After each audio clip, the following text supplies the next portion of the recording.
দিল্লির লালকেল্লার কাছে 10 নভেম্বর 2025 এর সন্ধ্যায় ঘটে যাওয়া ভয়াবহ গাড়ি বিস্ফোরণ পুরো রাজধানীকে শোক ও আতঙ্কে কাঁপিয়ে দিয়েছে। একটি হুন্ডাই গাড়ি ট্রাফিক সিগন্যালে দাঁড়ানোর মুহূর্তে বিস্ফোরিত হয়। বিস্ফোরণের তাণ্ডব এত ভয়াবহ ছিল যে পাশের গাড়ি ও অটোরিকশা ছাই হয়ে যায়।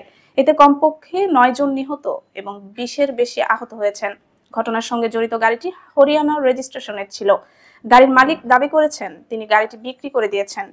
তবে বিক্রয়ের সঠিক রেকর্ড না থাকায় পুলিশের সন্দেহ আরও বেড়েছে।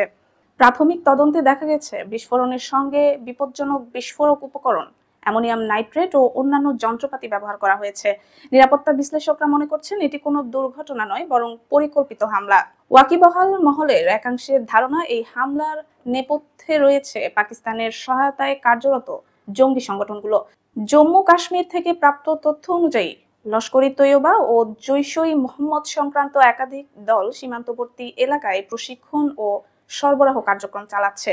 বিশেষজ্ঞরা বলছেন লস্করকে পাকিস্তানের সেনা পুরোপুরি নিয়ন্ত্রণে রাখলেও জৈশকে কিছুটা স্বাধীন রেখে ভারতের বিরুদ্ধে ধর্মীয় ও রাজনৈতিক সন্ত্রাসের প্রধান হাতিয়ার হিসেবে ব্যবহার করা হয়।